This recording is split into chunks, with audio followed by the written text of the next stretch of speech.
From the headquarters of TeleSUR English in Havana, Cuba, this is From the South. I'm Gladys Quesada. This Wednesday began the 27th Ibero-American Summit of Heads of State and Government in Andorra. 22 leaders of Latin America and the Caribbean, together with those of Spain, Portugal and Andorra, will agree on common responses to the coronavirus crisis at their 27th summit.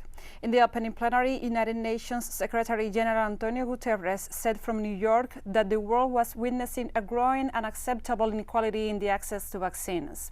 As is ritual in these gatherings, the head of state will advocate for a more caring world to face both the health emergency and climate change, as well as reducing the gap between the rich and the poor.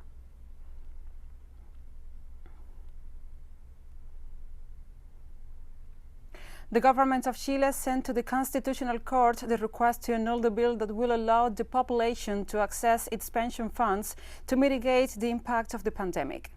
The Minister of the General Secretariat of the Presidency, Juan José Ossa, reiterated that the interpellation is argued under the alleged unconstitutionality of the project that was promoted by a group of deputies. Also, Minister Ossa pointed out that the legislators supposedly did not have the power to present the proposal. This bill on the third withdrawal of pension funds will be voted on Thursday by the Senate.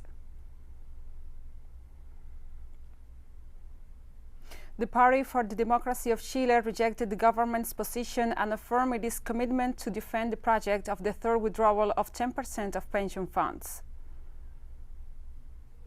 The Piñera president and his government are making a historic mistake. With a very low approval, they turned their back and closed the door in the face of 90% of the Chileans who are supporting and demanding this third 10% withdrawal. In order to face with dignity the time we have left from the pandemic, we will go to the Constitutional Court with an outstanding constitutional expert of the PPD to defend with teeth and teeth the third 10% retreat.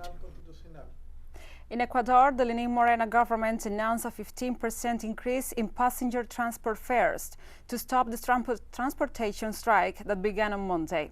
The measure will be applied from May the 1st. Government Minister Gabriel Martinez said the increase in fares was postponed, pending the results of the April 11th general elections, on considering that the decision will have a political cost.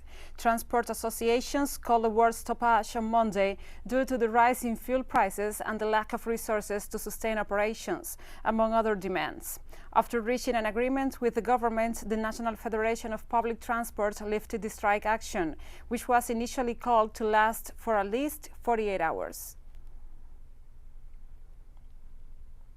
Indigenous communities protest in the capital Brasilia the Bill 191 proposed by far-right President Jair Bolsonaro's government that will allow commercial mining on their land. Carrying banners reading "Invaders get out, miners get out, agribusiness get out, Bolsonaro get out too," indigenous people from 6 states across Brazil protested the legislation, which has been backed by Brazilian President Jair Bolsonaro and lobbyists for the mining sector. Indigenous groups in Brasilia were also protesting proposed bills to give Congress the power to demarcate protected traditional lands and demanding that the federal government adhere to a Supreme Court decision last August to remove miners from indigenous lands. We are fighting against the Bill Project 191, which allows for mining indigenous territories, and we know that honest mining is allowed. It brings not only mining, it brings illegal mining, prostitution, all the problems they cause in our territory. We are here to reject that. We do not trust the environment minister. He goes quietly within our territories to meet with whoever he wants to try to allow this kind of dead project in indigenous territories. In the United States, former Minneapolis police officer Derek Chauvin has been found guilty of the murder of George Floyd. The verdict was announced after some 10 hours of deliberations by jurors, following the closing arguments of the prosecution and defense on Monday. Chauvin was remanded in custody and his bail was revoked following the verdict, in which he was found guilty of all 3 charges: unintentional second-degree murder, third-degree murder, and second-degree manslaughter. Crowds gathered outside the Hennepin County Courthouse where the trial took place as they awaited the verdict, as well as outside Cup Foods, the store in front of which Derek Chauvin kneeled on Floyd's neck for over 9 minutes, a killing that was caught on bystander video footage and sparked massive protests both in the United States and across the world against police brutality and systemic racism.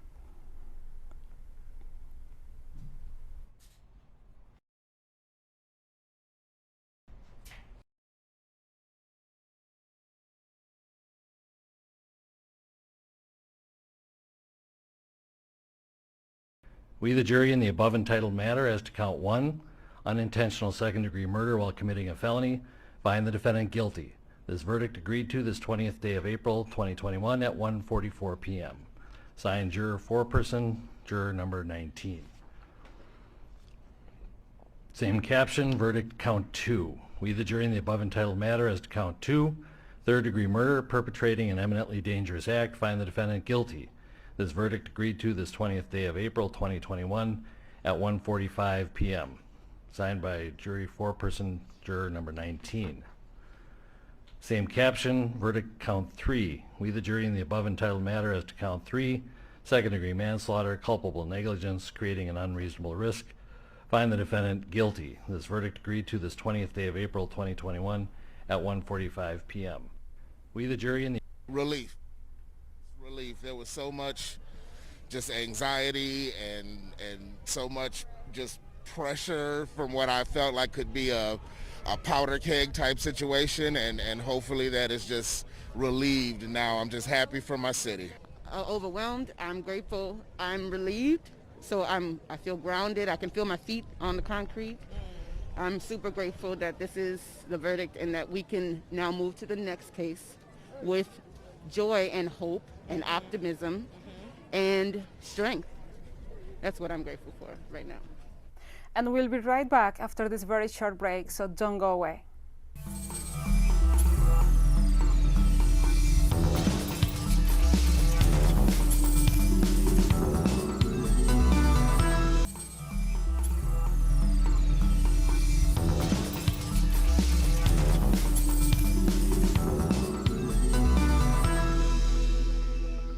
Welcome back to From the South. In Cuba, mass COVID-19 vaccination will start this weekend in Havana, health authorities announced. Domestically produced Abdala and Soberano 2 jabs will be inoculated to some 1.7 million people in the Cuban capital. Cuba has produced its own vaccines in a huge scientific and technological effort to avoid dependence from other countries and to provide assistance to developing nations. 2 of the 5 vaccine candidates have already passed the required clinical test. The Cuban extensive network of family doctors' facilities will be the venues for the first stage of mass vaccination against COVID-19, which should have the entire Cuban population inoculated by the end of August. Health authorities will recruit medical assistants with 6-year interns and other medical students in implementing the program.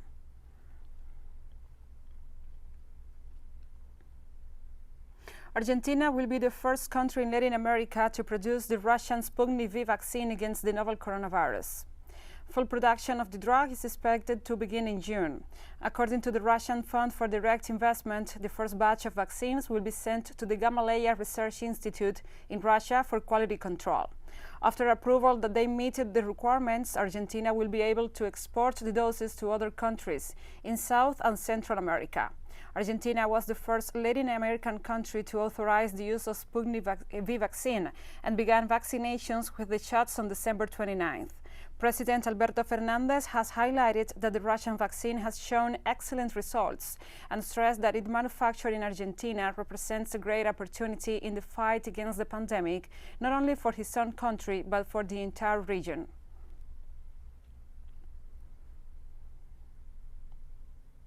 The Argentine government, headed by President Alberto Fernandez, remains in dispute with the chief of the government of Buenos Aires, Horacio Rodriguez, over the resumption of on-site classes in the capital. Teachers affiliated to the Union of Education Workers held a second day of strike action following the decision by Buenos Aires court to reopen schools on Monday, overruling a federal decree that ordered a 2-week closure to curb rising coronavirus cases.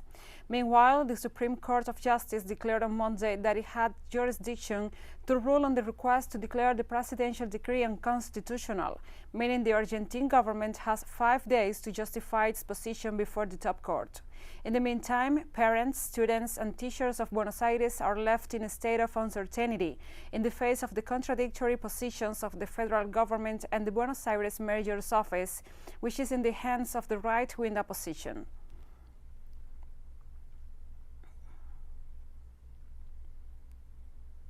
Peruvian public health workers are offering home visits in the capital Lima to apply the Pfizer COVID-19 vaccine to older adults who are unable to leave their homes to receive their jabs. In 13 months of the pandemic, more than 57,000 people have died and 1.7 million have been infected in Peru, which has a population of 33 million, making it the fourth hardest hit nation in South America. Because the fact that they are protected is the main thing, because we take care of them like gold, because there are 6 of us siblings all looking out for their health. I hope that soon we can all be vaccinated. But for now, the most important thing here at home is my mom, already vaccinated. She is the oldest person who lives with us. And Mexico began mass vaccinations of school teachers on Tuesday in hopes of reopening classrooms in states with lower rates of COVID-19 infections. The country is in a race against time to get its population vaccinated, as case numbers have begun to rise again and the estimated total death toll from COVID-19 beyond the official figures and according to the health ministry data has surpassed 300,000. So far, only the southern state of Campeche has reopened schools after teachers were vaccinated there as a priority group. The government has approved 7 different vaccines and is currently using 5, including the Pfizer shots, 2 Chinese jabs, and Russia's Sputnik V vaccine.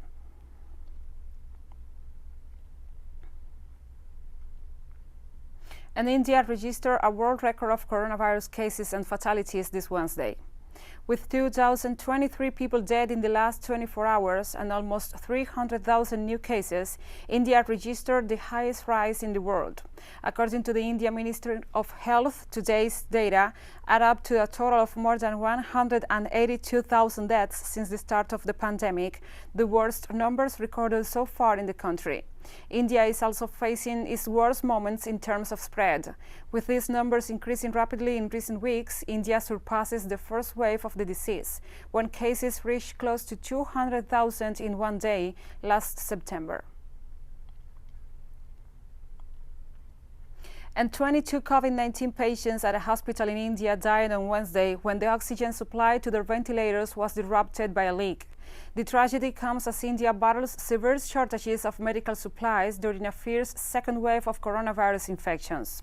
The 30-minute leak from an oxygen tanker stationed outside Dr. Zakir Hussain Hospital in Nashik, about 200 kilometers north of Mumbai, could have supplied to the ventilators of more than 60 critically ill patients. According to local officers, the oxygen supply was restored within half an hour, and oxygen is being supplied through the same tank. Hospitals in India's capital, New Delhi, have come dangerously close to seeing their oxygen supplies run out as infections continue to spike in the country of 1.3 billion.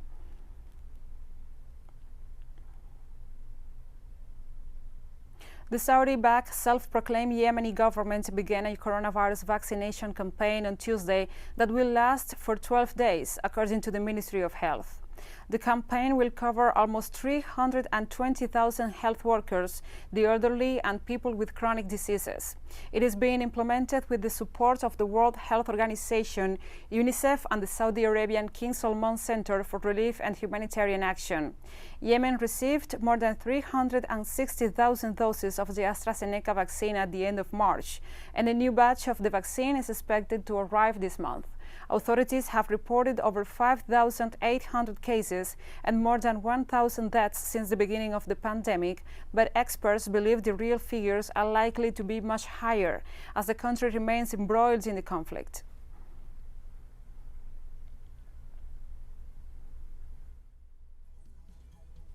And we have more stories coming up after a final short break, so stay with us.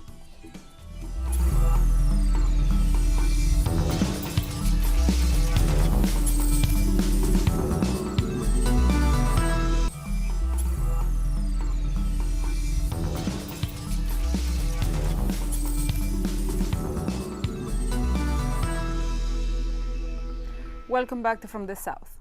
The president of Russia, Vladimir Putin, condemned attempts to change governments by force, such as those that occur in Belarus, Ukraine, or Venezuela. In his annual message to the Federal Assembly, the Russian president described as excessive the practice of organizing coups d'etat and plans for political assassinations, including high-ranking officials. At the same time, he shows worries possible number of victims in a coup d'etat that take place in some of those countries. The president also condemned the absence of Western reactions to these events regarding the treatment of Russia by the West. He denounced that the unfriendly acts against Russia do not cease, and Putin also said that for some countries, the attempts to attack Russia have become a new sport.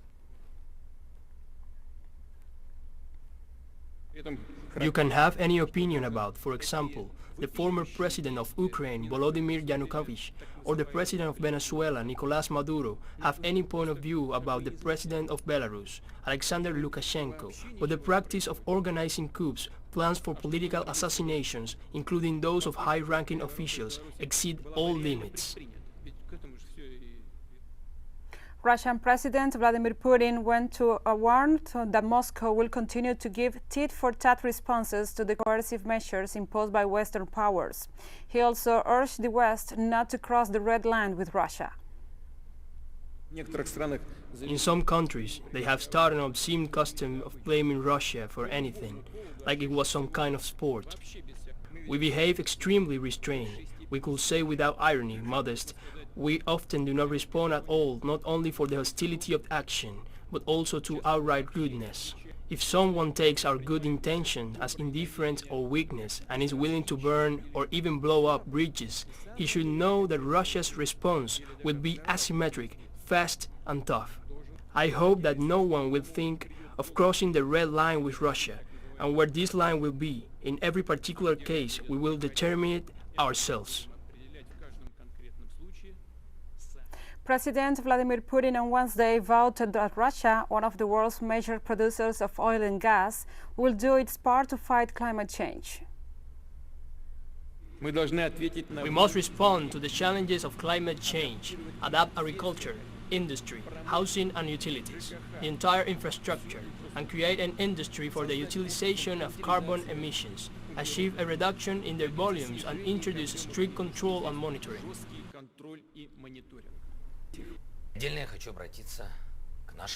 Ukrainian President Volodymyr Zelensky requested a meeting with the Russian President Vladimir Putin to avoid a new war in the Donbas region, where tensions have been escalating since Ukraine started massing troops along the borders with Russia and the two self-proclaimed People's Republics of Lugansk and Donetsk in an apparent attempt to retake the territories. Russia responded in turn with a military build-up. In a televised message, the Ukrainian president said significant progress had been made on Monday and Tuesday in negotiations to resume the ceasefire in the dispute zone, but he blamed Russia for not releasing a joint statement. The mostly Russian-speaking areas of Lugansk and Donetsk declared independence from the Ukraine after Ukrainian nationalists surged following a coup in 2014. A formal truce was agreed in 2015 and again in 2020.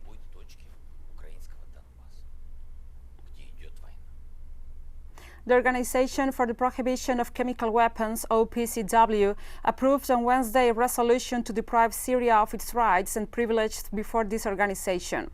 The resolution alleged that the Syrian government used chemical weapons in the towns of Al-Latamina in March 2017 and Sarakib in February 2018, which both Syria and Russia strongly deny.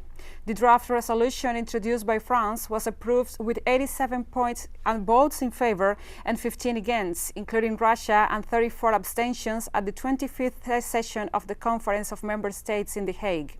The Russian representative to the OPCW, Alexander Shulgin, criticized the decision. The accusations against Damascus are motivated by geopolitical plot, Shulgin said. China on Wednesday criticized Japanese Prime Minister Yoshihide Suga for rendering honors to war criminals at a shrine in Tokyo. The Chinese Foreign Ministry spokesperson Wang Wenbin also called Japan to suspend the release of radioactive water from the Fukushima nuclear plant into the ocean. The Yasukuni Shrine warships Class A, war criminals of World War II, were directly responsible for Japan's war of aggression. We always resolutely opposed the erroneous practices of Japanese dignitaries.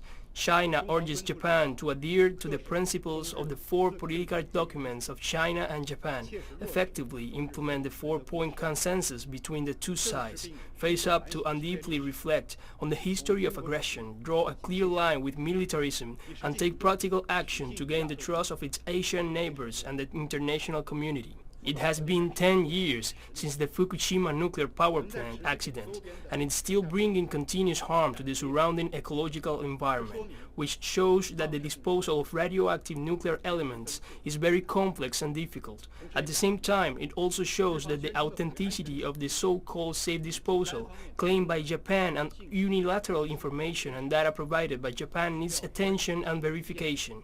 Japan should draw a lesson from the past and correct its unilateral wrong decision to release Fukushima nuclear wastewater into the sea, rather than letting people around the world pay for its wrongdoing. While the world is focusing on the COVID-19 pandemic, malaria keeps killing children in Africa. The World Health Organization administered over 1.7 million doses of malaria vaccine to some 650,000 children in Ghana, Kenya, and Malawi. The number of children cared for indicates strong community demand for the vaccine, the UN Health Agency said. Dr. Catherine O'Brien, director of the WHO's Immunization, Vaccines and Biologies Department, detailed that Ghana, Kenya, and Malawi proves that existing childhood vaccination platforms can effectively save lives. Millions of poor families in Africa don't have access to malaria prevention measures. The vaccine, FTS, is the first and only certified vaccine to fight malaria in children, reducing hospital admissions and the need for blood transfusions. In Chad, the only son of the late President Idriss Déby will take over the country's Transitional Military Council. It was announced on Wednesday.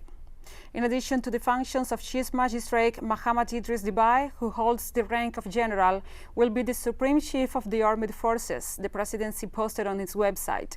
Syrian President Idriss Déby was reportedly killed in combat by rebels in northern Chad, only days after winning a 6th term in office.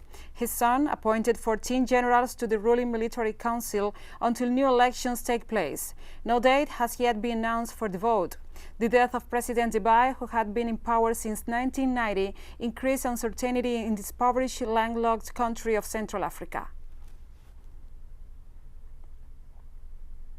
And let's go now to Nigeria, where soaring food prices are making food and other basic goods unaffordable. Food prices went up 22.9% in March and general inflation 18%, a 4-year high, the National Bureau of Statistics said Wednesday. Customers at a popular market in Lagos explains their struggle with soaring prices. Come to the market just like the way you saw me pricing things. You no longer get them the same way we used to buy again. Even them themselves, they keep complaining. They buy very cost. You can imagine the sales of some items, the cost of some items as at 2 weeks ago has increased with like 50% increase. We experience that increase almost every day. And we have come to the end of this news brief, but remember, you can find these and many other stories on our website at telesurenglish.net. And also, if you feel so inclined, please join us on social media. We're on Facebook, Twitter, Instagram, and Telegram. For TeleSUR English, I'm Gladys Quesada. Thank you for watching.